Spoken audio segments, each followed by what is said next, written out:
안녕하세요. 이 땅의 일, 영성, 그리고 예술에 대한 통합된 그리스도교 관점을 소개하고 나누기 위해서 기독교 대한선교교회 소금빛교회에서 설립하고 후원하는 파이 미니스트리 푸뉴마티코스 연구소 주관 성경적 영성 네 번째 온라인 나눔에 참여하신 모든 분들을 우리 주님께서 환영하십니다. 제가 잠시 기도하고 네 번째 나눔을 시작하겠습니다. 거룩하신 성삼위 하나님 감사합니다. 주님, 저희가 주님의 이름을 높이 올려드립니다. 그리고 이 시간 창조와 관련한 우리 하나님의 가장 귀하심을 우리가 알고 우리의 마음속에 깨달아 우리의 육신과 우리의 영혼, 우리의 전 존재가 변화되기를 소망합니다. 주님, 이 시간 주님을 초청합니다.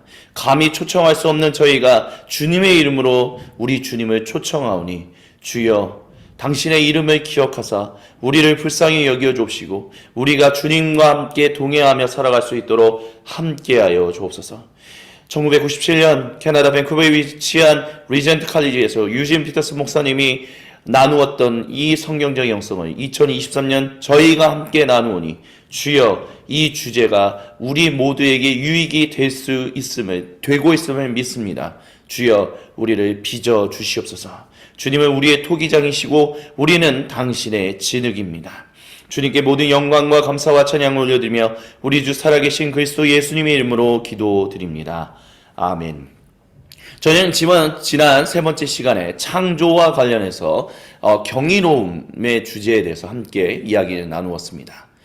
말씀이신 그 하나님의 말씀이 우리를 세상을 창조하셨고 그래서 우리가 말씀으로 말미암아 이 세상에 태어났고 말씀이 성육신 하셔서 그 예수님이 우리를 위하여 죽으시고 부활하심으로 말미암아 우리가 다시 거듭나게 되었다라는 것을 우리가 함께 나누었습니다. 그래서 우리는 그 경이로움을 가지고 말씀이신 예수님께로 나아가 그 경이로우신 하나님을 찬양한다. 그것이 임마누엘이 가지고 있는 중요한 핵심 원리다라는 것. 원리라는 표현이 별로 좋아하진 않지만 어쨌든 중요한 주제 중 하나다라는 것을 말씀을 드렸습니다. 그리고 오늘 네 번째 시간 창조 성경적 해석을 함께 이야기 나누겠습니다. 그러면 지금부터 화면 공유를 시작하겠습니다.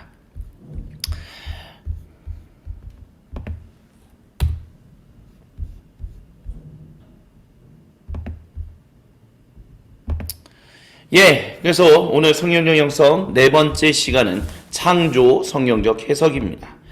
영어 제목은 Scriptural Accounts라는 영어 단어로 되어 있습니다. 성경적 영성이다 라고 했을 때 네 번째 강의를 시작하면서 유진 피터스 목사님은 이런 얘기를 합니다.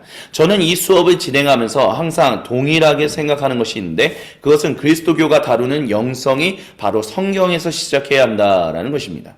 이 말이 무엇이냐라고 했을 때 성경은 바로 하나님의 창조하심과 비록 타락했지만 그 모든 것을 유지하셨고 결국에는 구속하셨으며 완성으로 이끌고 계시다는 이 거대 서사, 메타 내러티브를 통해 하나님이 누구이신지를 사람들이 알 수 있게 한다라는 것. 그것을 우리가 알고 그것으로부터 그리스도교가 다루는 영성이 시작되어야 한다라고 이야기한다라고 볼 수 있습니다. 또 우리가 또 생각해 볼 수 있는 것은 무엇이냐면 성경이 사람을 영적 존재라고 이야기하기 때문에 그리스도교가 다루는 영성은 성경에서 시작하는 것이 옳다라고 얘기할 수 있을 것입니다. 우리는 영적인 인간입니다. We are relational beings with a relational God.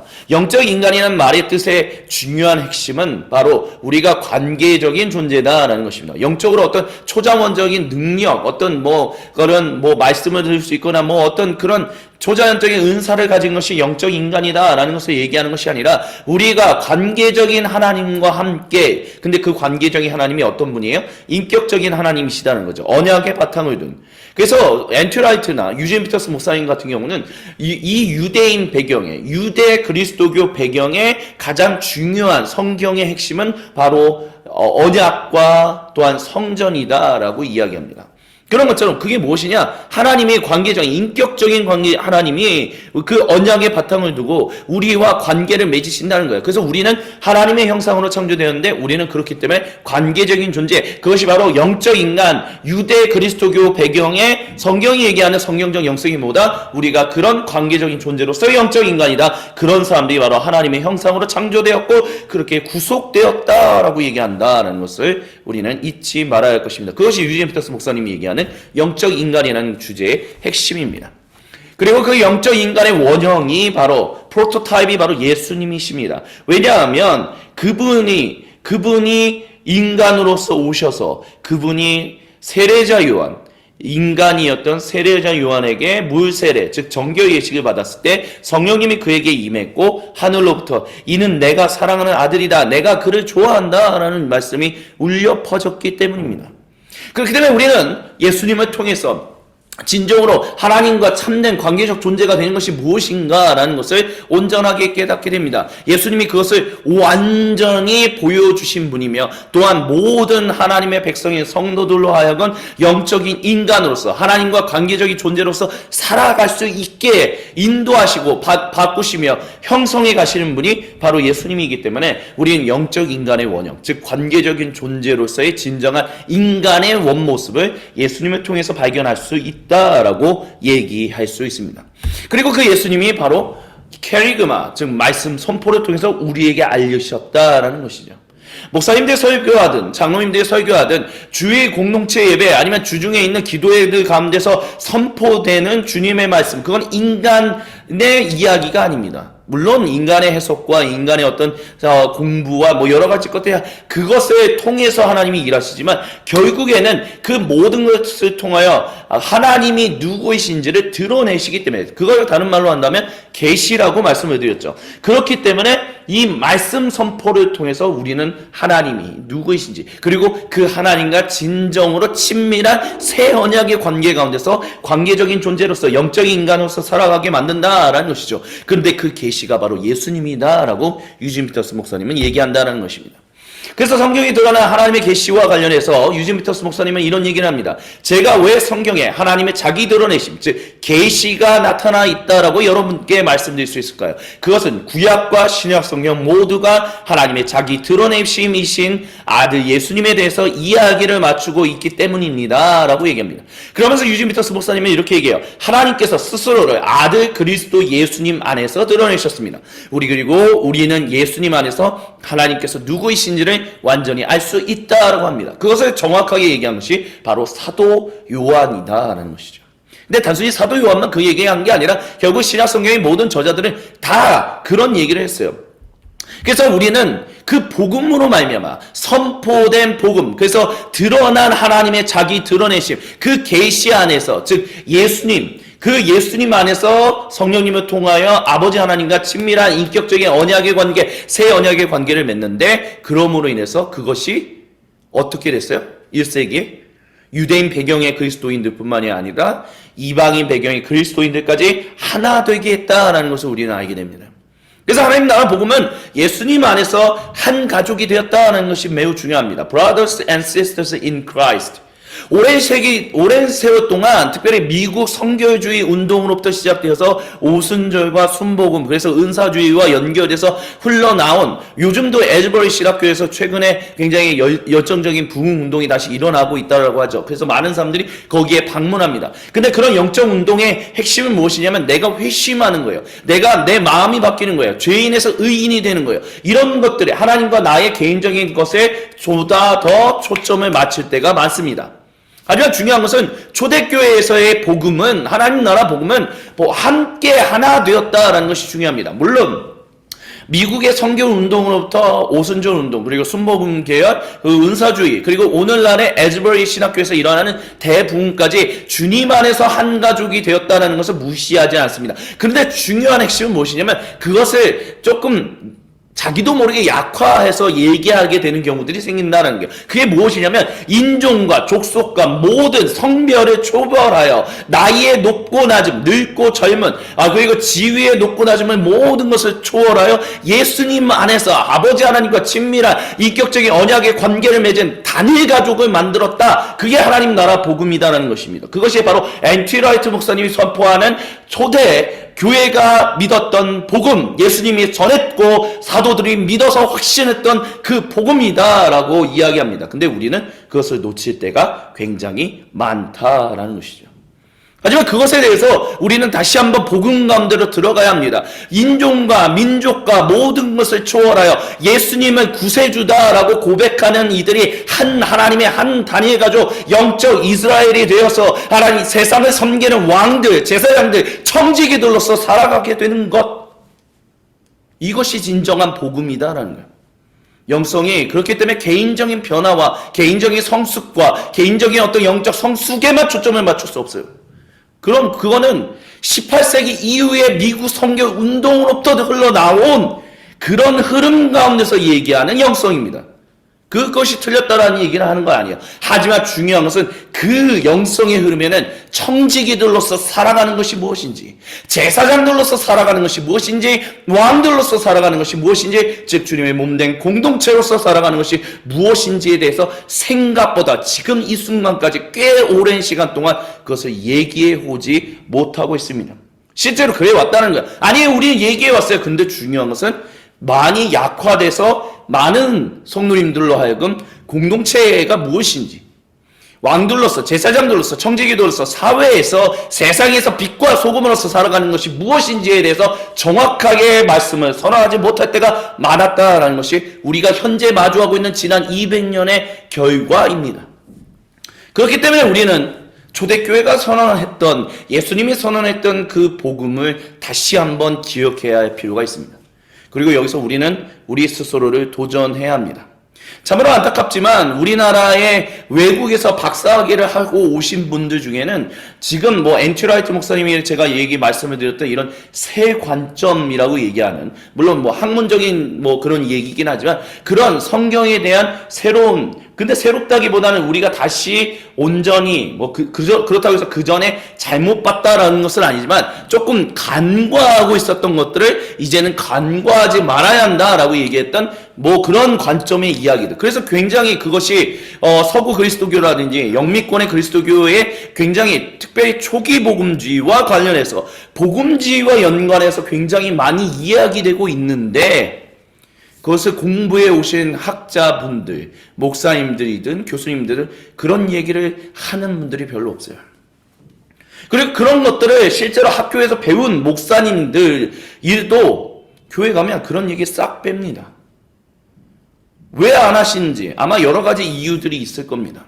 하지만 그러다 보니까 한국 개신교는 이 복음주의, 정말 많은 개신교회들이 자기들을 가리켜서 복음주의라고 얘기하거든요. 물론 복음주의라고 얘기하지 않으시고 청교도주의라든지 다르게 개혁파라고 얘기하시는 분들은 조금 다른 여기에는 속하지 않으신다라고 얘기할 수 있겠지만, 복음주의다라고 얘기하는 많은 분들이 거의 대부분 어디서 연결되냐면 미국 웨슬리안 운동으로부터 흘러나온 성결, 내면의 회심, 한 개인의 변화, 성수, 하나님과의 관계, 그냥 개인적인 것만에만 집중되어 있는, 너무 집중되어 있는, 그럼으로 인해서 오순절과 그 성결운동이 오순절과 순복음을 통해서 은사주의 운동과 더불어 부흥과 관련한 이런 것들로 연계돼서 원래 초기 복음주의, 웨슬리가 전했던 그 초기 복음주의하고는 많이 거리를 띄우게 된 그런 가운데로 흘러가고 있다는 거예요.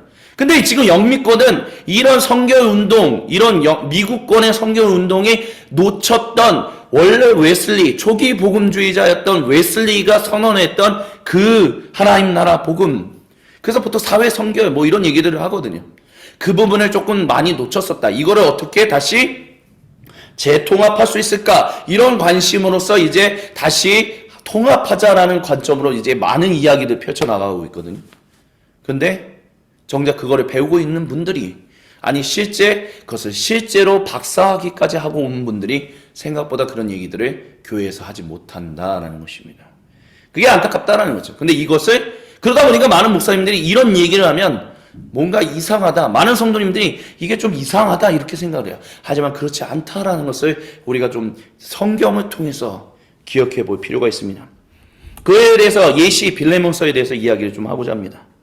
로마 또는 에베소에 있던 이 빌레몬서의 배경은 로마 또는 에베소에 있던 감옥에 갇혀있던 사도 바울이 골로새 교회 공동체의 지도자였던 빌레몬에게 보냈던 개인적인 서신이에요. 정말 한 장이죠. 두 사람 간의 지극히 개인적인 서신입니다. 근데 이 서신이 오늘날 많은 교회 공동체뿐만 아니라 성도가 그리스도 예수님의 백성으로 살아갈 수 있도록 끊임없이 격려하고 긍정적인 자극을 하는 사도 바울의 선교사적인 열정, 그 하나님 나라 복음의 증거자로서의 그 열정을 보여줍니다. 그래서 아까는 이제 지도를 보여드렸는데 이제 이 골로새 교회라는 곳이 이 지역이라는 거죠.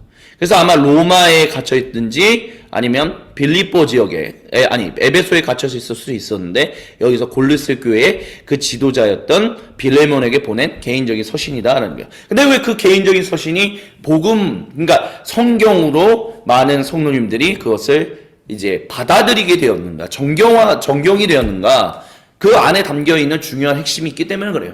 무슨 중심이 있느냐라고 했었을 때 빌레몬서의 핵심 주제는 사도 바울이 골로새 교회 공동체 지도자인 빌레몬으로 하여금 그의 도망 노예였던 오네시모를 용서해주고 주님의 말씀을 따르고 가르치는 주님의 거룩한 형제로 받아들이려는 거였어요.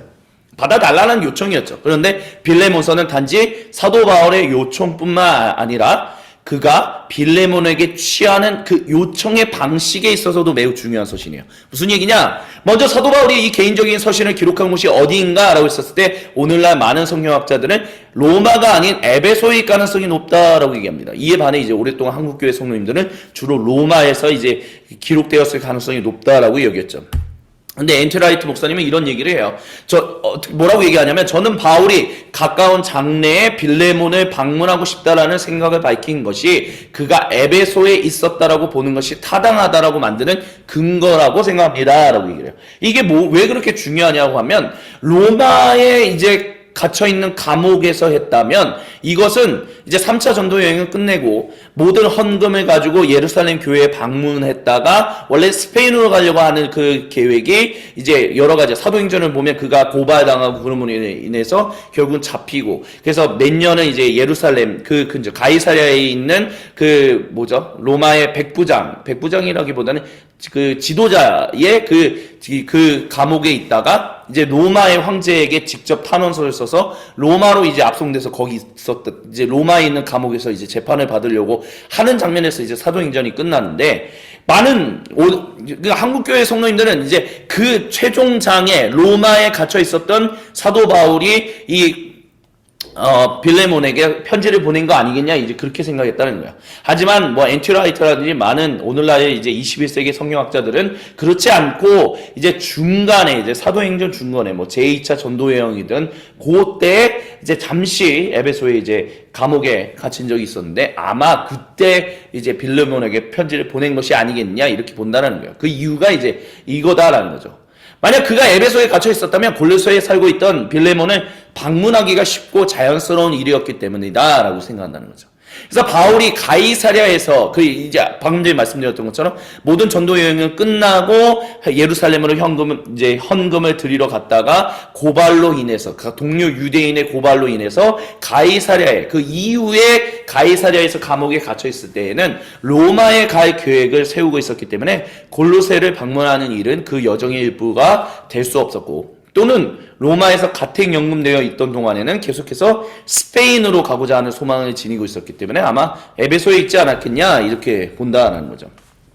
그래서 이제 중요한 것은 근데 이게 왜 중요하냐 왜 방문하는 게 중요하냐라고 한다면 바로 이것 때문에 그래요. 사도 바울이 빌레몬에게 방문하기 전에 먼저 오네시모를 그 서신을 통해 그 동공에서 보냈거든요.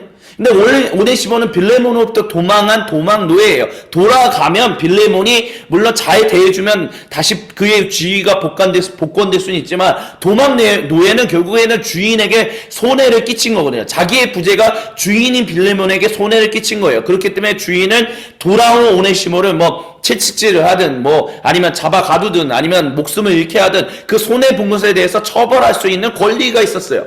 근데 사도 바울이 곧 내가 골로새 교회 당신을 방문하겠습니다. 근데 그 전에 당신이 해줘야 할 일이 있습니다. 그게 뭐냐면 이 도망 노예였던, 하지만 내가 우연하게 만났던, 그래서 복음을 받아들이고 회심자가 돼서 하나님 백성이 된 이 사람을 이제는 당신이 도망 노예로 대해주지 말고 그 당신에게 손해 끼쳤던 것을 용서해주고 또한 주님의 형제로 받아주라는 얘기를 했다는 거예요. 그리고 그 형제가 된 모습을 사도 바울이 가서 빌레몬을 만나고 그 모습을 보기를 원한다는 거예요. 독일 아래 주님 안에서의 한 가족으로 삼아달라는 거예요. 왜 그러냐? 그게 바로 하나님 나라 복음이기 때문에 그래요. 그래서 그는 빌레몬이 오네시모를 단순히 도망노예였던 것을 용서해 주는 것만이 아닌 두 사람이 화해하기를 원해요. 주님 안에서 메시아 예수님으로 인하여 유대인과 이방인들이 성령님의 충만한 임재를 통하여 주님의 몸된 공동체로 하나 된 것처럼 이루어져야 하는 일이다. 이 화해는 반드시 이루어져야 하는 일이다 라고 얘기했다는 거예요. 그래서 사도 바울은 빌레몬에게 그 당시 교회 공동체가 주님 안에서 여러 명이 한 몸이 되어 동등한 하나님의 백성이 되었다는 것을 뜻하는 코이노니아를 사용해서, 당신은 이 코이노니아의 충성적인 사람 아닙니까? 그러면 당신은 분명히 오네시모도 그렇게 화해하여 코이노니아, 주님의 몸된 공동체를 이룰 것이다 라고 이렇게 우회적으로 칭찬하면서 그러면 이제 해주세요 라고 얘기하고 있다는 거죠. 간청하고 있다는 겁니다. 또한 빌레몬이 오네시모를 영접해달라고 할 때 사도 바울은 플로슬라브라는 그리스어를 사용합니다. 이 단어는 로마서 14장 15정에 나오는 상호간의 영접에 관한 긴 단락. 여기서 말하는 상호간이라는 것은 유대인 배경의 그리스도인들과 이방인 배경의 그리스도인들이 상호간의 영접이라는 그 긴 단락 속에서 자세하게 다루어지고 있어요. 그래서 앤티 화이트 목사님이 뭐라고 얘기하냐면 바울 사역의 핵심에는 즉 하나님 나라 복음을 증거하는 사도 바울의 사역, 선교의 핵심에는 전통적인 경계선들을 뛰어넘는, 어떤 전통적인 경계선을 뛰어넘는가? 유대인은 이방인들을 개처럼 여겼고 이방인들은 유대인들과 상종하지 않으려고 했던 그 모든 경계선들을 뛰어넘는 주님 안에서 한 단위 가족을 만든, 하나님의 한 단위 가족, 영적 이스라엘을 만들었던 메시아적인 구세주적인 연합을 위한 열망과 분투가 있었다. 이 단어를 이거를 얘기할 때 플러스라브라는 단어를 사용했는데, 이것을 동시에 빌레몬이 오네시모를 영접해달라고 간청할 때 이 단어를 동일하게 사용했다는 거예요. 그럼 왜 그렇게 하느냐? 우리 모두가 빌레몬이든 오네시모든 유대인 배경의 그리스도인이든 이방인 배경의 그리스도인이든 성령 하나님 안을 통하여 메시아 그리스도 예수님 안에 있기 때문에, 그런 세상 사람들이, 믿지 않는 사람들이 그 있는 모습을 통해서 하나님이 살아계신 것과 하나님이 사랑이신 것과 하나님이 가장 좋으신 분이라는 것을 알리는 청지기들로서, 왕들로서, 제사장들로서 살아가야 하는데, 그렇게 보이는 핵심은 무엇이다? 연합이다라는 거예요. 그렇기 때문에 그 복음에 사로잡힌 사람들이라면, 예수님이 증거하신 하나님 나라 복음에 사로잡힌 사람들이라면 이 연합을 이루어내야 한다라고 얘기했다라는 것입니다. 그게 복음이었다는 거예요. 그래서 사도 바울이 빌레몬에게 이런 청할 수 있었던 이유는 당연히 오네시모가 바울과의 교제 가운데 성령님의 충만한 인재를 통하여 그리스도인으로 살기로 회심했기 때문이다라고 얘기해요. 이게 없으면 화해하는 것은 절대 없다는 거죠. 근데 오네시모가 성령 하나님을 통하여 회심한 자가 되었기 때문에, 예수님을 믿음으로 말미암아 이제 회심한 사람이 되었기에 이제 오네시모를 빌레몬에게 돌려보내서 두 사람 간에 예수님이 말씀하셨던 돌아온 탕자와 아버지의 화해 비유처럼 그런 화해가 일어나기를 바랐다라는 것입니다. 그래서 앤티 화이트 목사님이 이렇게 얘기해요.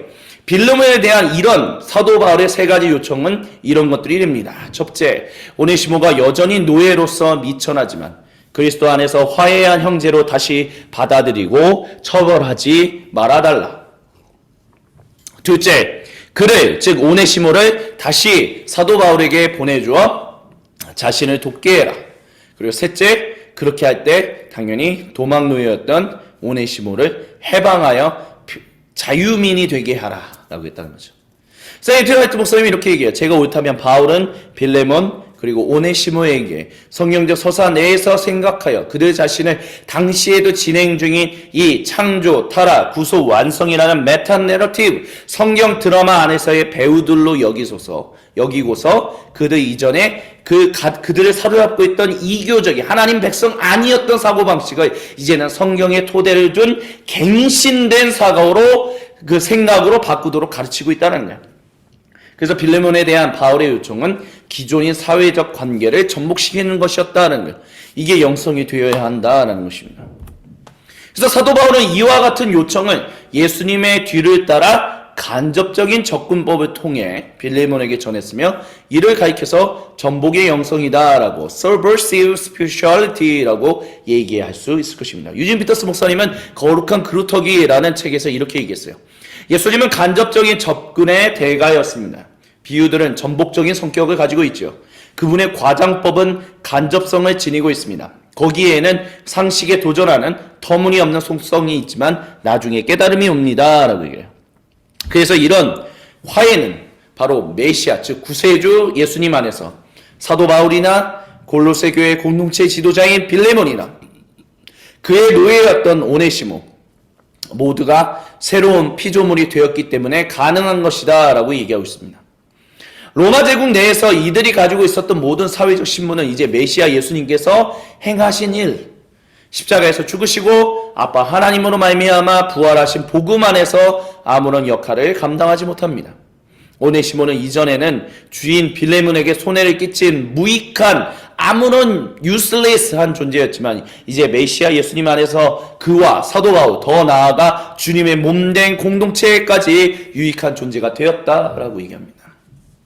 대단한 거죠. 이게 하나님 나라 복음이라는 거예요. 우리가 추구해야 하는 성경적 영성이다라는 것입니다. 그리스도인들의 영성과 관련해서 이게 중요한 핵심이다라는 거예요. 영성을 얘기해왔던 많은 한국의 분들이 이걸 놓칠 때가 많았어요. 미국이나 영미권에서도 생각보다 이런 청지기 됨, 제사장 됨, 왕 됨에 대해서 소금과 빛, 증인으로서 살아가는 것들에 대해서 놓쳐버린 영성, 그냥 나의 어떤 내 인생이 나이 들어가면서 점점 커가는 것처럼 그렇게 커가는 그런 정도의 영성만 이 그리스도교 영성을 얘기할 때가 상당히 많았다는 것.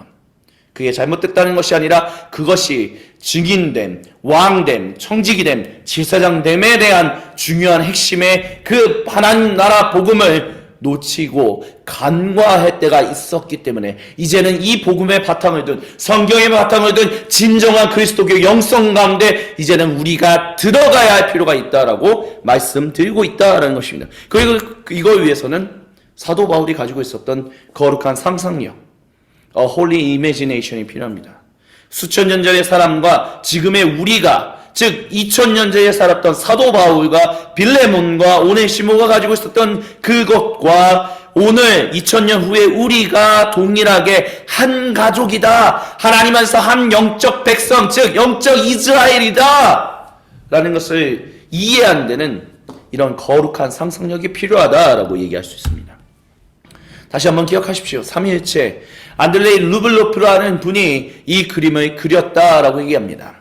아브라함에게 하나님과 두 천사가 방문했던 그 사건에 대한 그림을 그렸지만 이 루블로프가 표현하고자 싶었던 것은 성부 하나님, 성자 예수님, 그리고 성령 하나님 세 분이었다는 거죠. 그리고 이런 그림을 가리켜서 이제 이콘, 거룩한 그림, 성화라고 얘기하죠. 이런 성화들은 그걸로 우상 숭배하려고 만든 게 아니에요. 자꾸 이콘에 대해서 우상 숭배하려고 이걸 만들었다라고 얘기하는 그런 잘못된 이해 없는 얘기들은 이제 그만하십시오. 이 거룩한 그림은 이것을 통해서 성경적 상상력을 통해 성도로 하여금 진실로 삼위 하나님께 온전히 가까이 가서 인격적인 교제를 나누게끔 하기 위해서 우리를 돕기 위한 창으로서 그려진 그림이다라는 것입니다. 이것을 놓쳤기 때문에. 그래서 지난주에 말씀드렸잖아요. 많은 장로교, 개혁파, 청교도 그분들이 말씀 중심, 그렇기 때문에 어떤 개인적인 체험, 이런 거룩한 상상력이라는 건 개인적인 체험, 어떤 은사주의, 이런 것들 얘기하는 거 아닙니까? 이거는 잘못된 가능성이 높습니다. 잘못된 경우가 많지 않습니까? 물론 사실입니다. 잘못된 경우들도 있어요. 하지만 그렇다고 해서 구더기가 무서워서 장 못당구 같은 어리석은 행동들을 해서는 안 되는 것 아닙니까?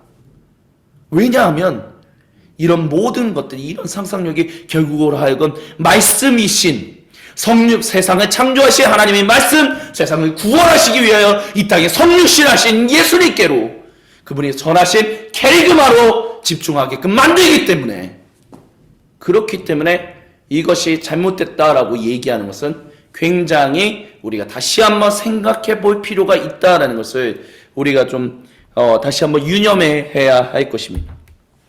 페리크레시스, 이 그림이 얘기하고자 했던 것, 관계들의 춤, 아버지 하나님과 아들 예수님, 성령 하나님이 아름다운 그런 하모니의 조화를 이룬 그 춤을 통하여 놀라운 창조하시고 구속하시는 이들을 이 세상 가운데 행하고 계시며 우리로 하여금 그 가운데 참여하게끔 하는 것, 아름다운 것이다 라고 얘기할 수 있다는 거죠. 그리고 이런 거룩한 상상력이라는 이런 것은 오늘 갑자기 우리가 부르짖고 갑자기 새롭게 부르짖는 것이 아니라 원래 고대 교회, 즉 주 2세기, 주 3세기 유대교 회당이나 교회에서도 충분히 초대교회, 고대교회 가운데 사용됐다는 것을 우리는 좀 살펴볼 필요가 있습니다. 그거에 대한 증거로서 두라 에우로포스 유대교 회당과 초대교회의 모습을 보여드리고자 합니다. 두라 에우로포스는 파르티아와 고대 로마의 국경에 위치했던 헬레니즘 시대의 국경 도시입니다. 이 도시는 유프라테스 강의 오른쪽 기슭에서 약 90m의 급경사면 위에 있었으며 현재 시리아의 마을인 살리에 가까이에 위치한다라고 얘기합니다. 이게 발견된 거예요. 근데 이 유대교 회당에 여러 다양한 이콘이다라고 얘기할 수 있는 그림들이 그려져 있는 거예요. 어떤 그림들이 그려져 있었냐? 나일강변의 아기 모세에 대한 그림, 뭐 이런 그림들도 있었고요. 뭐 대표적인 그림이 있고, 뭐 다른 여러 가지 성경의 이야기, 그들이 아는 그림, 성경의 얘기들을 그린 그림들이 이렇게 벽면에 빼곡하게 그려져 있었다라고 얘기를 해요. 유대교가 하나님의 말씀에 캐리그마를 선포하는 것을 매우 중요하게 여겼다는 것을 잊지 마십시오. 특히 AD 70년에 예루살렘이 로마 제국에 인해서 완전히 정복되고 그 헤롯 성전이 완전히 불타없어지고 더 이상 유대인들이 성전으로 돌아가지 못한다라고 하면서 원래 디아스포라 유대인들로부터 회당에서 전달되는 그 말씀 선포에 대한 캐리금에 대한 강조점이 이제는 완전히 이제 유대인들을 장악하는 그런 일들이 주 2세기에 일어났었습니다. 그리고 이 유대교 회당이 보통 주 2세기경에 만들어졌을 것이다, 주 3세기경에 만들어졌을 것이다 라고 보통 얘기하는데, 그러니까 AD 70년에 무너지고 난 다음에 이제 말씀 선포가 중요한 그 유대인들의 운동 가운데서 이런 그림들이 그려졌다라는 거예요. 그림에 빠져서 말씀을 가까이 하지 않는 그런 위험성들, 그런 것보다는 이 그림을 통하여 하나님의 말씀인 그 성경으로, 토라로 집중하게끔 만들 것이기, 그런 어떤 중요한 어떤 도움의 어떤 그림으로서 이런 그림들을 사용했다는 것입니다. 그리고 이것은 유대인들만이 아닌 두아 에우로포스에는 발견된 그리스도교 교회도 이런 그림이 있었다라고 얘기합니다. 그래서 주 3세기경이다, 뭐 250년, 230년, 그때 아마 있었던 도시인 것 같다라고 이제 보통 이제 고고학자들이 그렇게 얘기하는데, 여기에 발견된 그림들이, 특별히 여기 안에 보시면 여기 이제 세례반이 있어요. 그 세례받는 곳이죠. 침례를 받는 그런 가정교회의 모습인데, 여기에 그림들이 그려져 있는데, 대표적인 그림이 바로 선한 목자 되신 예수님에 대한 그림입니다. 양을 짊어지고 가고 있는 선한 목자의 모습. 또한 이런 그림뿐만이 아니라 예수님과 베드로, 이 배를 타고 있는 베드로와 물 위를 걷고 있는 예수님의 모습에 대한 그림도 있고요. 또한 중풍병자를 고치는 이런 모습들도 그 교회, 가정교회의 그 세례반에 그려져 있다라고 합니다. 말씀 선포를 중요하게 여겼던 그리스도인들, 하지만 말씀 선포뿐만이 아니라 이런 그림들을 통하여 하나님께로 집중하며 나아가게끔 하는 일들이 이미 주 3세기에 우리는 고고학적인 발견을 통해서 교회가 이런 것들을 무시한 것이 아니라 이런 상징들을 매우 잘 활용했구나라는 것을 우리는 발견하게 됩니다. 그리고 이 뒤에 있는 이 십자가, 보시면 아시겠지만 이 십자가에는 익투스라는 말이 그려져 있습니다. 그리고 그 익투스란 말에 그 물고기 모양, 원래 고대 그리스어 단어 익투스가 물고기를 가리키는 말인데, 그 물고기에게 근데 익투스의 단어 하나하나가 뭐냐? 예수 그리스도는 하나님의 아들 구세주라는 그것을 앞글자만 따서 익투스라는 말로 표현했다는 거예요. 그리고 그것을 물고기의 형상으로 그리고 그것을 표현하면서 서로가 우리가 주님 안에서 한 가족이구나, 하나님 나라 복음에 사로잡혀 있는 한 단위 백성 영적 이스라엘이구나 라는 것을 깨닫게 하는데 사용됐다는 것을 우리는 기억할 필요가 있습니다. 그것을 우상 숭배로 삼은 것이 아니라 그것으로 영적인 상상력을 통하여 하나님과 한 백성이 되었다는 것에 대한 놀라운 충만한 그 임재 가운데 들어가는데 이 모든 것들을 이콘이란지 이런 상징들을 활용했다라는 것입니다. 그리고 그것을 보여주는 또 다른 그림이 6세기 시나이 반도의 캐서린 근스톤에서 발견된 그리스도 펜토크레이터라는 그림을 통해서 우리는 발견할 수 있습니다. 지금 이 그림 전체를 보면 예수님을 그린 모습인데 예수님에 대한 얼굴이 되게 조금 비대칭적으로 보입니다. 근데 왜 그랬느냐? 이것이 예수님이 바로 사자와 어린 양이라는 것을 표현하기 위해서 그림을 이렇게 표현한 거예요.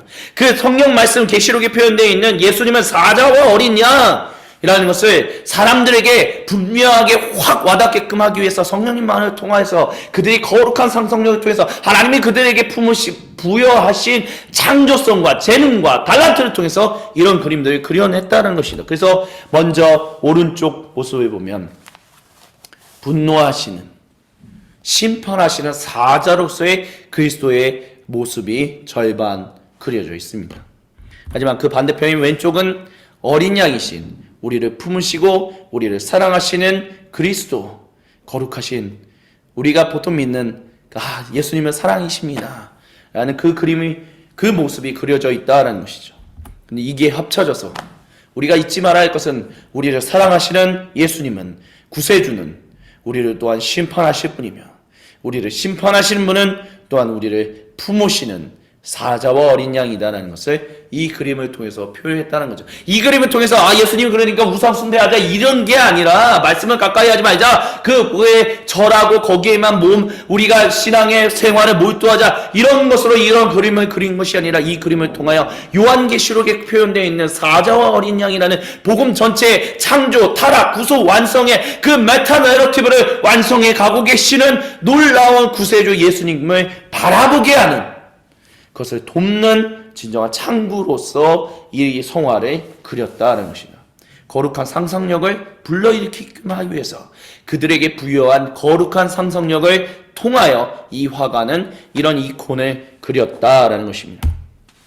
그래서 거룩한 상상력은 무엇이냐라고 했었을 때 유지미터스 목사님은 이렇게 얘기합니다. 우리가 성경 전체를 하나님께서 허락하시는 거룩한 상상력으로 복원해낼 때, 즉 전체를 보게 될 때 우리는 성경 전체를 통해 우리에게 보이시는 하나님의 거룩하신 메타 내러티브, 거대 서사를 보게 된다라고 얘기합니다. 그리고 여기서 우리가 살아가고 있는 오늘날의 우리의 현실을 다시 한번 기억해 볼 필요가 있습니다. 성경은 드라마다에서라는 통화 입문 과정에서 이것을 항상 말씀드립니다. 우리는 교차로에서 살아가고 있다는 것이죠.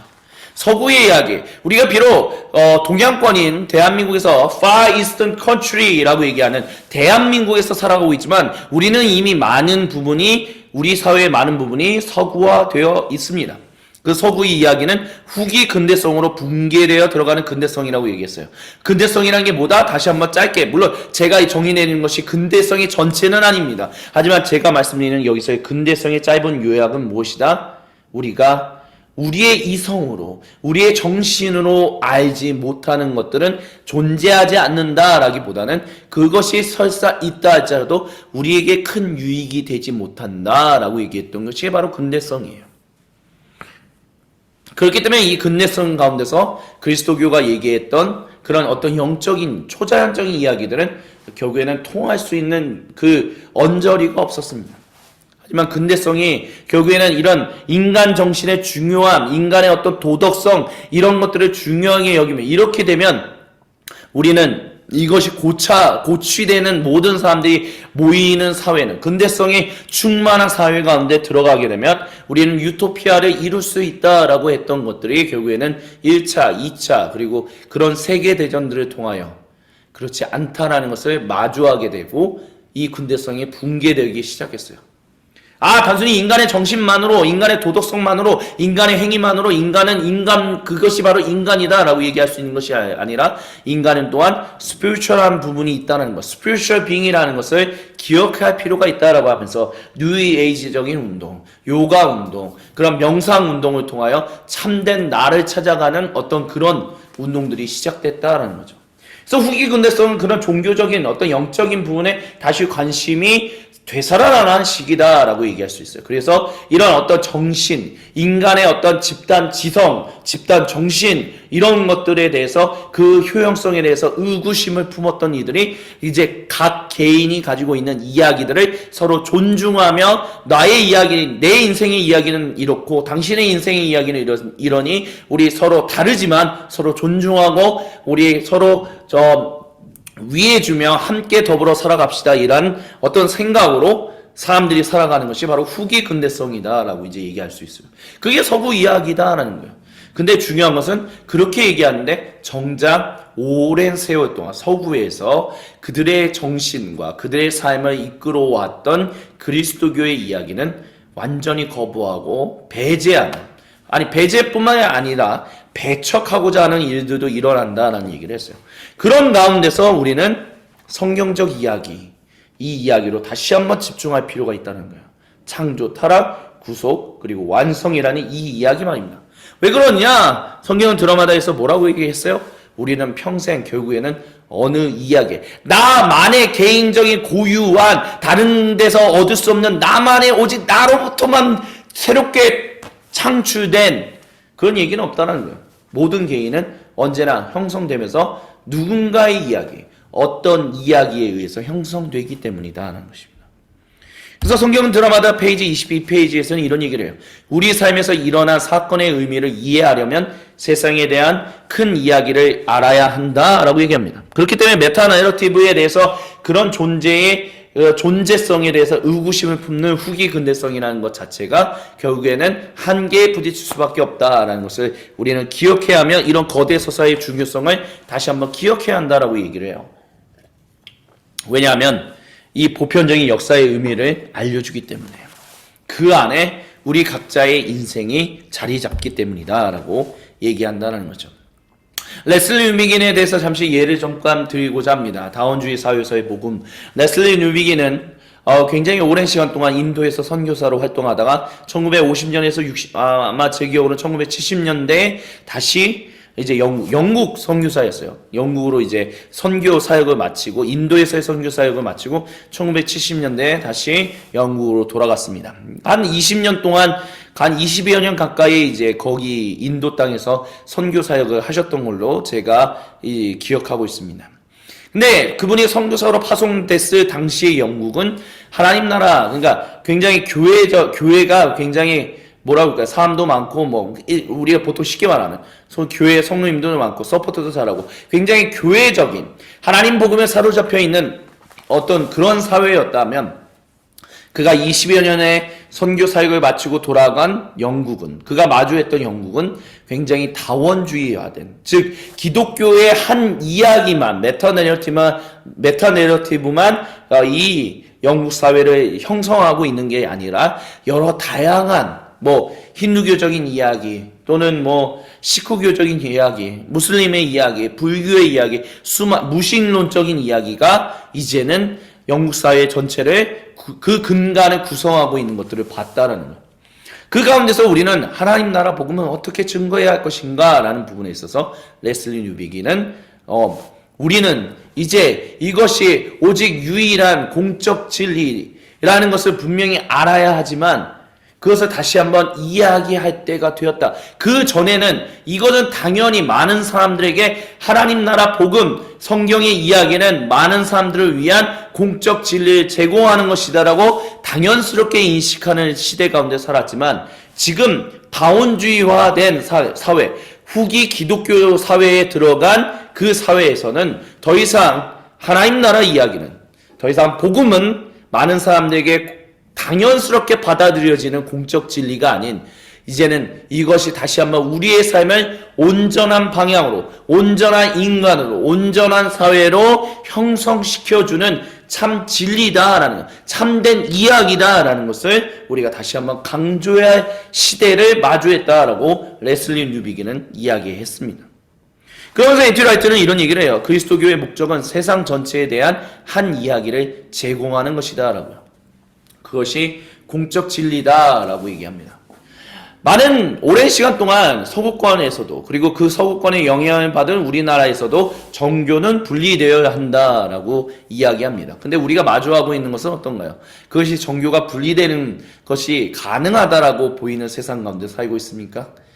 교회가 물론 굉장히 오랜 역사적인 배경 가운데서 교회가 정치를 사로잡음으로 인해서 교회의 어떤 사리사욕, 즉 교회의 특권 계층의 사리사욕을 채우는데 어떤 사회가 이제 착취당한 적은 분명히 있었습니다. 그렇기 때문에 그것에 대한 반대작용으로서 정교 분리는 일어나야 한다라고 얘기합니다. 하지만 정교 분리를 얘기하지만 정작 우리가 보는 것은 정치적인 어떤 사람들의 성향에 따라서 이제는 교회가 이렇게 이용되기도 하고 저렇게 이용되기도 하고 억압을 받기도 하고 때로는 대접을 받기도 하는, 결국에는 정교분리라는 것이 완전히 이루어지는 것이 아니라 교회가 정치를 이용하든지 아니면 정치가 교회를 이용하든지 항상 무엇인가 엮여서 흘러가는 것들을 우리는 보게 된다는 것을 기억해야만 합니다.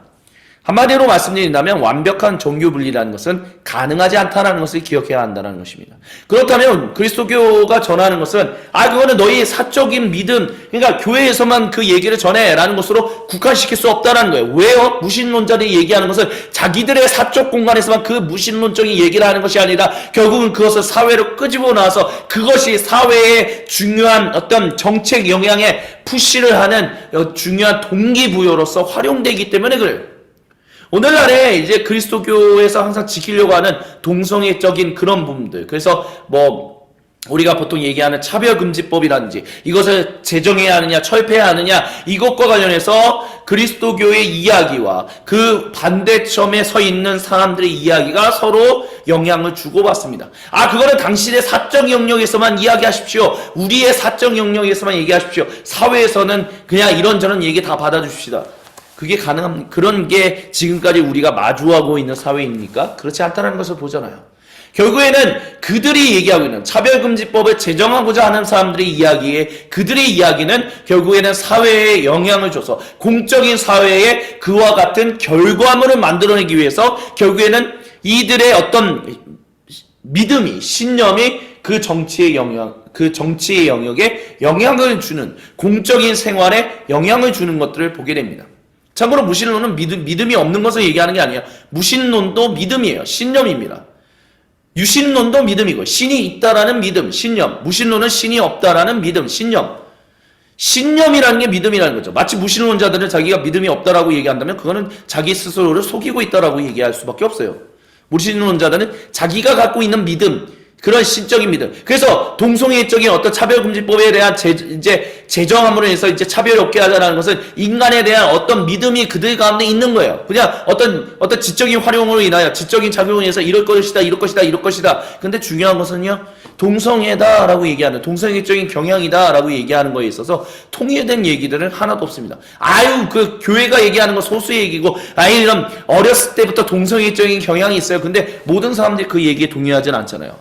그거는 교회의 이야기에 사로잡혀 있기 때문에 그래. 근데 모든 것이 정말 그들이 어렸을 때부터, 태어났을 때부터 동성애적인 경향이 있다라고 얘기하는 것에 대한 정말 충분한 데이터가, 모든 사람들이 납득할 만한 데이터가 쌓여있는가라고 했었을 때, 그래서 그리스도인이 봤을 때도 그럴 수 있겠구나라고 얘기하는 데 있어서는 아직까지는 데이터가 완벽하게 쌓여있지 않다라는 것을 우리는 기억할 필요가 있습니다.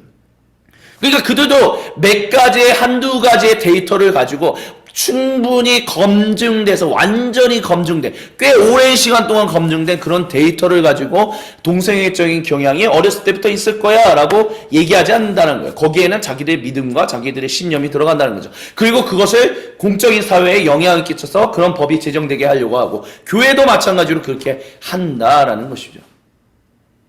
그렇기 때문에 진리, 그러니까 만고불변, 변화할 수 없는 뭐 이런 식의 어떤 접근. 그리스도교는 어떤 그런 완고한 자세를 이제는 조금 내려놓아야 할 필요가, 이제 내려놓아야 할 시대 가운데 있다라고 얘기할 수 있을 것입니다. 하나님이 이렇게 말씀하셨으니까 다 그렇게 받아들이십시오. 안 받아들인다 사람들은 다 심판받을 것입니다. 이런 것은 아예 대화조차도 안 된다라는 거예요.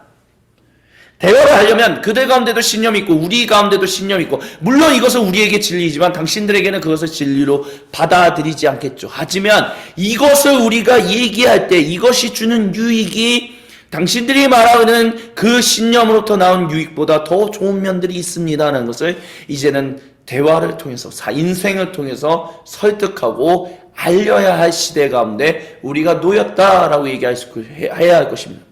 그것이 우리가 마주하고 있는 사회다라는 거죠. 그럼 그런 사회 가운데 우리에게 요구되는 것은 무엇인가? 하나님의 인내. 하나님의 인내가 우리의 인내가 되어야 하고, 하나님의 사랑이 우리의 사랑이 되어야 하고, 하나님의 말씀 선포가 우리의 말씀 증거가 되어야 한다라는 것입니다.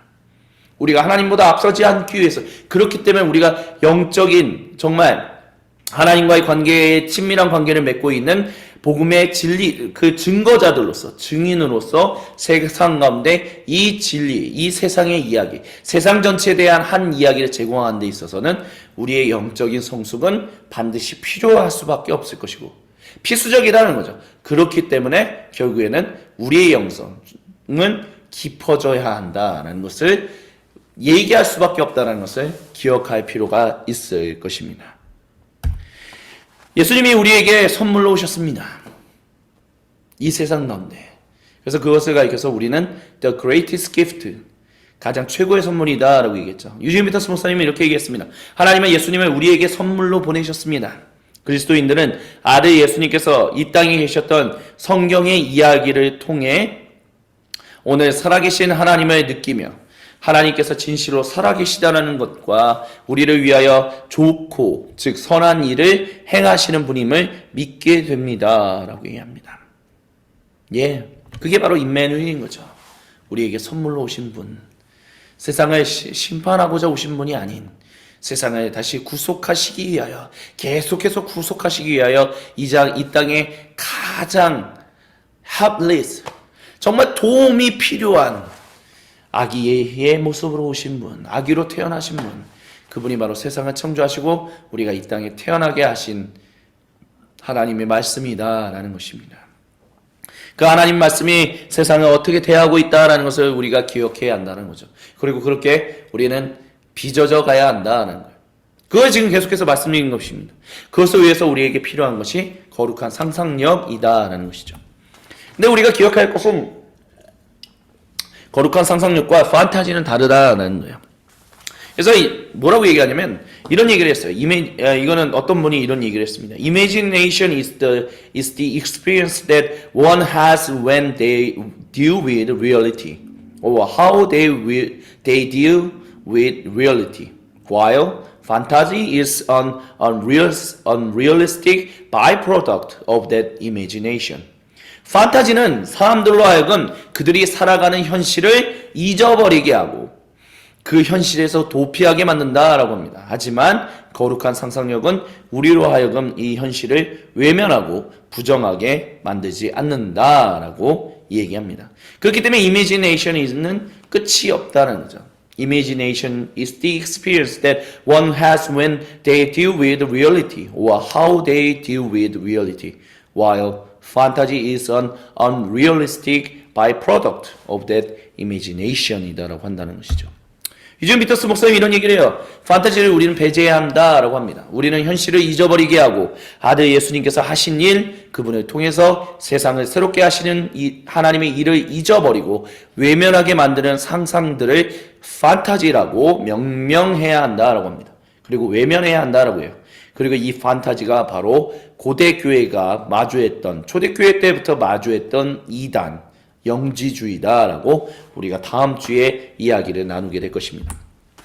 그러면 한 가지 우리는 한번 C.S. 루이스가 썼던 이 소설인 나니아 연대기를 한번 얘기할 필요가 있어요. 나니아 연대기는 판타지일까요? 아닐까요? 왜냐하면 이거는 사실 뭐 실제하는 뭐 예수님의 모습이, 예수님은 이제 사자로서 표현해서 막 여러 가지 다양한 어떤 상징들과 이런 것들을 사용해서 이제 이야기를 펼쳐나가는 거거든요. 그래서 C.S. 루이스가 하나님 나라의 어떤 복음을 변증하기 위해서 소설을 이제 사용했는데, 이게 소설에 이제 이 소설을 분류할 때 보통 세상은 이제 판타지로 이제 이거를 이제 분류를 해요. 그러면 아까 전에 방금 전에 보여드린 것처럼 거룩한 상상력과 판타지가 이제 서로 대립하면 판타지를 배제해야 한다라고 하는데, 세상은 이 책을 판타지의 분류로, 판타지 그 부분으로 분류하는데, 우리는 그럼 판타지로 불러야 하냐, 어떻게 해야 하냐, 이렇게 볼 수 있다는 거죠. 그에 대해서 제가 말씀드리고 싶은 것은, 성경적 영성은 우리가 하나님을 비판적인 탐구와 성찰로 살펴보겠다라는 자세를 가진 것이 아닌, 하나님이 지금 우리에게 베푸시는, 그러나 지금 우리가 잘 알지 못하는 것들에 대한 경이로운 마음을 가지는 것이다 라는 거예요. 그래서 특별히 하나님의 선하심에 대해서 찬양하게 하는 것인데, 그런 의미에서는 나니아 연대기는 판타지, 그러니까 현실로 또 도피하게끔 만드는 것이 아니라 우리로 하여금 이 우회적인 이야기를 통하여 진정한 우리 시대의 삶을 어떻게 살아가야 할 것인가 라는 것을 바라보게 만드는, 이끌어주는 그런 어떤 소설이기 때문에 판타지가 아닌 홀리 이미지네이션, 거룩한 상상력으로과 연결된 것이다 라고 이제 얘기해야 할 수 있을 것 같아요. 그래서 사자와 어린 양, 그러니까 요한계시록에 기록되어 있는 사자와 어린 양이 판타지인가 아닌가 라고 했었을 때 우리가 기억해야 할 것은, 이것이 결국에는 예수님이 누구신가, 구원만 베푸시는 분도 아니고 심판만 하시는 분도 아니고, 그분은 구원하시며 심판하시는 분이며, 심판하시며 또한 구원하시는 분, 어떻게 보면 되게 양극단에 있는 분, 양극단의 어떤 한 사람이 이런 두 가지 어떤 삶의 스탠스를 다 가지는 것이 너무 어렵다라고 비춰지는 그 모든 것들을 가지신 분이 바로 예수님이라는 거죠. 그렇기 때문에 그거를 표현하기 위해서 사자와 어린 양으로 표현한 거예요. 예수님은 사자와 어린 양, 사자이시면서 동시에 어린 양이며 어린 양이면서 동시에 사자이신 분. 그래서 세상을 그렇게 구속하시며 또한 심판 완성해 가실 분이다 하는 것. 그것을 우리에게 알게끔 사용되는 이미지, 즉 심상이기 때문에 이것은 판타지라기보다는 홀리 이미지네이션이다 라고 이제 얘기할 수 있을 거예요.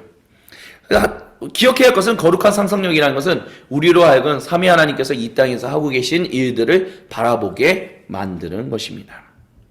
그래서 창세기 1, 2장의 중심이 바로 그것을 통해서 우리는 예수님이다 라고 얘기할 수 있다라고 얘기해요. 왜냐하면 그 나음을 받은 존재, 그 창조된 존재가 아닌, 이미 창조 세계가 창조되기 전에 하나님으로부터 나음을 받았다. 즉 먼저 계신 분, 그분이 육신이 되었기 때문에 세상을 창조하신 하나님 말씀이 육신이 되셨다라고 사도 요한이 이야기했고, 처음 난 존재라고 예수님을 사도 바울은 골로새 교회에 보내는 편지에서 그렇게 표현했습니다. 또한 의사 누가도 예수님을 firstborn, 처음 난 존재다라고 얘기해요. 같은 개념, 유진 피터스 목사님은 사도 요한과 바울이 같은 개념을 사용하며, 사도 바울과 의사 누가가 같은 단어를 사용한다라고 얘기해요. 그래서 아들 예수님과 창조의 이야기가 동일한 선상 가운데 있는 것을 강조한다라고 이야기합니다. 그래서 창세기 1, 2장의 중심이신 예수님은 firstborn이라는 거예요. firstborn of all creation, firstborn from the dead, firstborn among many brothers and sisters in God's family라는 거죠. 창세기 1장과 2장이 다른 부분에 있어서는 이제 아시는 분들은 아실 겁니다. 근데 이 부분, 시간적인 관계상 이 부분까지 다 얘기하기에는 조금 시간이 거의 1시간이 다 되었기 때문에 이 부분까지 다 말씀드리는 것은 조금 어려운 부분이 있을 것 같습니다. 그래서 이 부분에 대해서는 조금 넘어가도록 좀 하도록 하겠습니다. 문학 형식에 대해서 이야기를 했는데, 이 부분은 또 현시 하나님의 세계라든지 아니면 나눠드렸던 유진 피터스 목사님이 강의했던 그래서 제가 번역했던 거기에 보다 더 자세하게 나오기 때문에 그 부분에서 좀 더 도움을 받으실 수 있을 것 같습니다. 근데 어쨌든 창세기 1장과 2장이 가지고 있는 핵심은 무엇이냐면, 창세기 1장이 가진 창조의 의미는 사람이 제일 나중인 6일에 창조된다는 거죠. 하나님 창조에 있어서 매우 중요한 역할을 사람이 맡고 있다는 것을 보여줘요. 그리고 두 번째는 하나님께서 창조하신다라고 할 때 쓰이는 오직 유일한 히브리어 단어 바라를 통하여 오직 하나님만이 창조하셨음을 창세기 1장은 분명하게 보여줍니다. 또 하나님의 목적을 가지고 우리가 이해할 수 있는 세상을 창조하셨고요. 그러니까 우연히 창조된 세상은 아니다라는 거예요. 그리고 네 번째는 모든 사람의 삶이 가진 근본 원인이 바로 하나님으로 인하여 시작되었다라고 해요. 그래서 창세기 1장은 특별히 삶의 의미를 잃었을 때 우리에게 정말 깊이 다가오는 그런 창조하시는 하나님의 놀라운 의미가 있다라고 얘기해요. 그래서 유지미터스 목사님은 우리가 인생의 공허함을 느낄 때 반드시 창세기 1장을 읽어야 한다라고 해요. 왜냐하면 하나님께서 우리에게 삶의 질서를 허락하시기 때문이다라고 얘기해요. 그래서 이런 얘기를 합니다. 유지미터스 목사님이.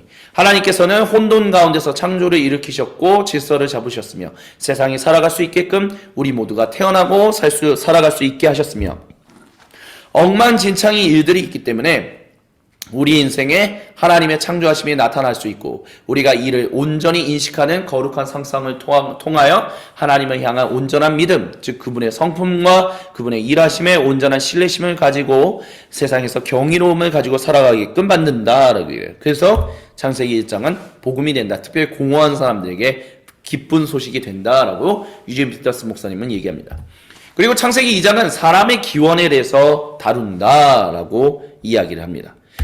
하나님이 사람을 창조하셨다는 거예요. 그래서 창세기 2장 7절에 God breathed into his nostrils the breath of life, and man became a living being. 하나님이 그 코에 생기를 불어넣으시니 그 사람이 생명, 즉 살아있는 존재가 되었다라는 거죠.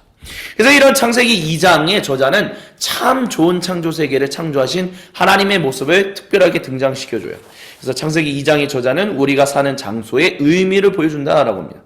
특별히 하나님께서 창조하신 세상이 정말 좋은 환경을 가지고 있었음을 보여준다라는 거죠. 그래서 선악을 알게 하는 나무도 좋은 것이었다라고 유지미터스 목사님이 얘기를 해요.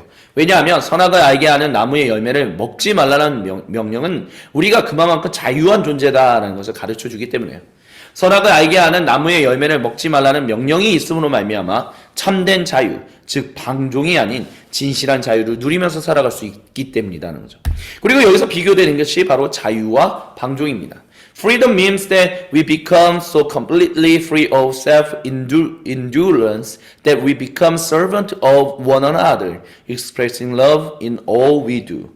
그러니까 선악을 알게 하는 나무의 열매를 먹지 말라는 명령이 그렇다는 거죠. 그러니까 여기서 얘기하는 것은 뭐냐? 자유가 의미하는 것은 우리가 완전히 자유한 존재. 근데 중요한 것은 그것은 서로 간에 servant, 섬기는 사람들이 되게 한다는 거예요. 그래서 그것이 섬김으로 통해서 우리는 서로를 향하여 우리가 할 수 있는 모든 것을 통하여 사랑을 표현한다는 거죠.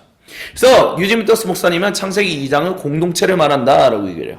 창세기 2장 저자는 사람들을 공동체로 부르셨음을 보여준다라고 해요. 창세기 2장의 저자는 동물 공동체와 인간 공동체가 있음을 보여준다는 거죠. 그래서 이 이야기를 짤막하게 정의하면 유지미터스 목사님이 이렇게 얘기해요. 창세기 1장은 우리가 어디로 가야 할지, 인생에서 어떤 참된 의미를 찾고자 할 때 그것을 찾게 해주는 지도이며, 창세기 2장은 우리가 누구인지를 더욱더 구체적으로 알고자 할 때 그것을 알려주는 이야기다라고 얘기합니다. 그래서 이제 창세기 1, 2장이 저장 연대에서 이제 자료 비평적 관점에 대해서 얘기하는데, 창세기 1장이, 그러니까 창세기 2장이 사실 더 먼저 기록되었고, 먼저 저술되었고, 그 다음에 창세기 1장이 저술되었는데, 창세기 1장 같은 경우는 바벨론 포로기, 그래서 공허함을 느끼는 포로들에게, 유대인 포로들에게 이제 세상의 진정한 근원, 진정한 시작이 바로 하나님으로부터 시작된 것이다라는 것을 알려주고요. 창세기 2장 같은 경우는 이스라엘 민족의 가나안 입성 전 광야에서 기록되었을 것이다라고 보는데, 즉 고대 이스라엘 민족이 어떠한 목적과 분명한 삶의 이야기를 가지고 있는지를 보여주는 그런 관점에서 창세기 2장은 이제 고대 이스라엘 민족을 위해서, 창세기 1장은 바벨론 포로기의 공허함 가운데 있는 삶이 무너져 있는 사람들에게 세상의 진정한 근원은 바벨론의 신인 마르둑이 아닌 하나님이다라는 것을 알려주는 진정한 시작을 보여주는 목적으로서 기록되었을 것이다 라고 이제 얘기하고 있는 거예요.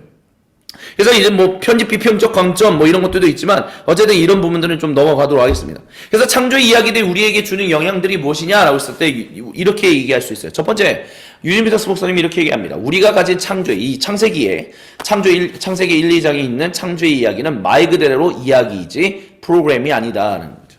두 번째는 하나님께서는 세상을 물질로 창조하셨으며, 세 번째, 창조 이야기는 우리로 하여금 개인이 중요한 것이 아니라 공동체가 중요함을 전해준다라고 합니다. 그리고 네 번째, 우리는 그렇기에 하나님께서 우리를 얼마나 소중히 그리고 진지하게 대하고 계신지를 잊지 말아야 한다라고 얘기하고요. 다섯 번째, 우리는 자유로운 존재로 창조됐으며 우리는 쉽게 가늠될 수 없는 존재들. 그리고 또한 창조 이야기의 중심은 하나님이시다라는 것을 창세기 1, 2장이 보여준다고요. 그래서 중요한 핵심이 이겁니다. 창세기 1, 2장의 두 이야기가 가지는 의미를 기억해야 한다는 거죠. 창세기 1장 공허한 인생의 의미가 있도록 하나님이 세상을 창조하셨음을 기억하게 해주는 것. 창세기 2장 인생의 목적이 무엇인지를 가르쳐주는 것. 그래서 성령님께서 우리를 참 존재로, 참으로 산 존재가 되게 하셨습니다. 그렇기 때문에 그리스도교의 영성은 가능한 것이고 참으로 중요하다라고 얘기합니다. 가장 오래된 예수님 그림을 우리 잠깐 보여드릴 때, 이것은 1세기로부터 3세기 어간에 이제 알렉사메노스라는 이름을 가진 분이 예수님을 믿는다라는 이유로 처형받은 것을 비웃기 위해서 그려진 낙서예요. 근데 이제 십자가에 달린 예수님을 이제 당나귀로 표현하고 있는, 이것이 우리가 현재 가지고 있는 고고학적인 발견에서 가장 오래된 예수님을 표현하는 모습입니다. 세상은 그때 당시, 그러니까 로마 제국 당시에도 예수님을 그렇게 조롱하고 비난했고, 오늘날도 예수님에 대해서 그렇게 조롱하고 비난하는 사람들은 지금도 존재합니다. 하지만 오래전부터 그리스도인들은 예수님을 선한 목자다라고 이제 표현했지요. 또한 이 그림은 3세기 동방박사의 아기 예수님 방문을 그린 것으로, 이제 예수님이 유대인들에게는 환영받지 못했지만 하나 전혀 예상하지 못했던 그 박사들을 통해서, 그리고 이 박사들을 단순히 점성술사 또는 천문학자라고 얘기하기보다는 왕들이다라고 얘기할 수 있다라고 이제 또한 이제 얘기를 하는데, 왜 왕들로 얘기할 수 있느냐?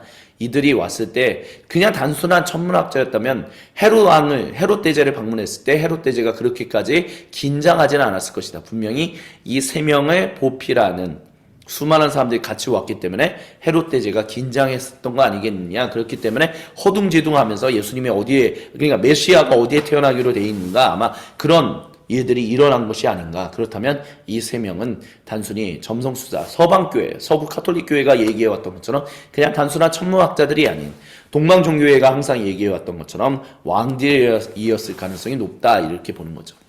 근데 왕들의 방문을 통해서 예수님은 이렇게 태어나실 때부터 준비하신 하나님의 사람들을 통해서 환영받는, 근데 정작 원래 하나님의 백성이었던 유대인들로부터는 환영받지 못하는 이런 아이러니한 상황들도 이제 보여주는. 근데 우리가 예수님 믿을 때도 그렇잖아요. 같은 교회, 주님의 몸된 공동체를 이루는 가운데서도 어떤 사람은 되게 예수님을 환대하는데, 어떤 사람은 싹 그렇게까지 같은 주님의 몸된 공동체를 이루고 있는 사람들 가운데서도 예수님에 대하는 삶의 모습이 다를 때가 있다는 것을 우리는 이 그림을 통해서 또한 발견할 수도 있죠. 또한 가장 오래된 예수님 그림 중 중에 이거는 4세기경 콘스탄틴 황제에게 귀속되어 있다라고 보는 그림으로서 베드로와 바울 사이에 예수님께서 앉아 계신 그런 모습들을 우리는 보게 됩니다. 이콘을 보여드렸던 이유 핵심은 이제 그겁니다. 이콘이라는 것은 단순히 그 우상 숭배를 위해서 그런 것을 위해서 만들어진 것이 아니라, 그것을 통해서 원형이신 참된 영적 인간인, 참된 하나님과의 관계적 존재로 창조되었고 회복되는 사람들이 어떻게 하면 진실로 창조하시고 구속하시는 그 하나님과 참된 인격적인 관계를 맺을 수 있을 것인가, 그 언약을 맺어서 성전으로서 세상의 소금과 빛으로서 하나님을 알리고 하나님을 찬양하고 하나님을 전하는, 그리고 하나님으로 인하여 박해받을 수 있고 인내할 수 있는 사람들로 살아갈 것인가, 그것을 알려주는 진정한 참된 원형이신 분으로서 예수님이 우리에게 오신 것을, 그 예수님을 바라보게끔 하는 그 캐리그마 가운데로 나아가게끔 하기 위해서 우리를 도와주는 도움으로서 거룩한 상상력을 통하여 그 그림들이 그려졌다는 거죠. 그 거룩한 상상력을 통해서 그림이 그려졌고, 그 그림을 통하여 우리는 거룩한 상상력을 가지고 캐리그마인 주님의 말씀 가운데로, 말씀이신 예수님에게로 나아가게끔 된다라는 것입니다. 그래서 그런 것들이 이제 창세기 1, 2장과 관련해서 유진 피터스 목사님이 굉장히 다양하게 펼쳐져 가요. 자료 비평적인 관점, 편집 비평적인 관점, 시간적인 관계에서 그 모든 것들을 다 말씀드리지 못했던 부분에 대해서는 양해의 말씀을 드립니다. 하지만 이 나눔을 나누고 계신 소금빛 교회 성도님들은 아마 그것을 통해서 그걸 꼭 다, 이렇게 배워야지, 알아야지, 다 외워야지. 이게 영성은 아니잖아요. 유진 피터스 목사님이 얘기한 것처럼 영성은 프로그램화된 것이 아니다라는 거죠.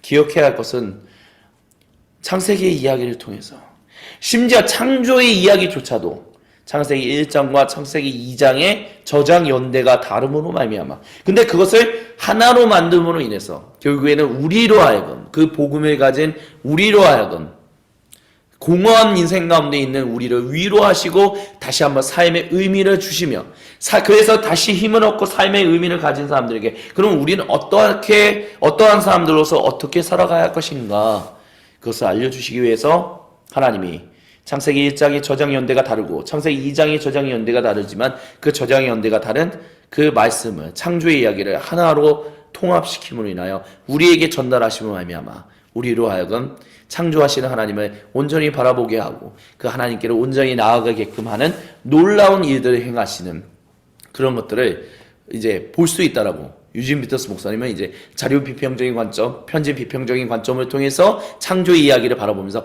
우리의 영성이 어떻게 더욱더 깊어져 갈 수 있는가, 우리의 제자도가, 우리의 참된 증인됨이 어떻게 더 깊어져 갈 수 있는가, 성숙해 갈 수 있는가, 그런 것을 얘기했다라고 말씀드릴 수 있겠습니다. 그래서 이번 한 주간 소금빛교회 이제 다음 주에 이제 영적인 나눔을 이제 가지게 될 텐데 한 가지 질문을 좀 드리고 싶습니다. 특별히 소금빛교회 공동체 분들에게 나누고 싶습니다. 여러분은 삶의 목적이, 일단은 먼저 지금 삶이 어떠십니까? 혹시 공허하십니까? 삶이 무너져 계십니까?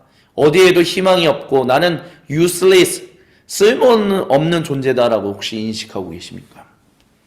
그런 분들에게 창세기 1장이 주는 놀라운 도전과 위로가 있다라고 유진 피터스 목사님은 그 창세기 1장에 기록되어 있는 창조의 이야기가 그런 일들을 한다라고 이야기했습니다. 그러면 만약에 소금빛 교회 성도님 가운데 그런 공허함과 유슬리스함에 빠져 있다면 창세기 1장을 읽어보십시오. 그리고 유진 피터스 목사님이 얘기해줬던 것을 곰곰이 되새기며 창세기 1장을 통하여 위로하시는 하나님, 특별히 창세기 1장에 저작된 그 수신자들이 바벨론 포로 가운데 살아가고 있었던 사람들이었다는 것을 기억하며 오늘 포로 가운데 살아가고 있는 내가 이것을 통해서 위로받게 하여 주옵소서. 그 회복을 위하여 이번 한 주간 창세기 1장을 붙들고 계속해서 읽으시며 주님께 기도하시길 바랍니다. 그리고 만약에 당신이 성도님이 나는 삶이 유슬리스하다라고 생각하지 않아, 나는 삶의 목적이 있고 나는 힘이 있어, 하나님이 항상 주시는 놀라운 능력이 있어 라고 말씀하신다면 창세기 2장의 그 창조 이야기를 한번 읽으십시오. 2장을 계속해서 읽고 또 읽으면서 하나님께 기도하십시오. 나의 삶을, 지금 나의 삶의 스테이지가 70대고 50대고 40대고 10대고 20대고 그렇습니다. 지금 나의 삶의 스테이지에서 하나님, 나는 어떠한 존재이고 어떻게 살아가야만 합니까? 창세기 2장을 계속해서 읽으시며 하나님 앞에 그것을 질문하고 하나님이 주시는 응답을 받아 그것을 가지고 함께 모여 자신이 나누었던 그 묵상을 같이 나누며 서로 격려하고 격려받고 서로 응원하고 서로 응원받는 그런 주님의 몸을 이루는 거룩한 시간을 가질 수 있기를 간절히 바랍니다. 그 자리로 우리 소금빛 교회 성도님들을 초청합니다. 제가 마무리 기도하고 성경적 영성 4번째 온라인 나눔을 마무리하겠습니다. 성삼위 하나님, 거룩하신 삼위 하나님, 우리 이번 주도 우리와 함께하여 주옵소서. 주님 가운데 우리가 성숙해 가도록, 주님의 말씀에 온전히 잠기도록 주여 우리와 구체적으로 항상 함께하여 주옵소서. 주님께 모든 영광과 감사와 찬양을 올려드리며 살아계신 우리 주 그리스도 예수님의 이름으로 간절히 기도드립니다. 아멘. 지금까지 온라인 나눔을, 4번째 나눔을 청취해 주시고 시청해 주신 모든 분들께 감사를 드립니다. 다음 주에 5번째 이야기를 통해서, 5번째 온라인 나눔을 통해서 창조의 마지막 그 영성, 그리스도교 영성, 성령의 영성에 대해서 같이 이야기를 나누겠습니다. 감사합니다. 수고하셨습니다. 안녕히 계십시오.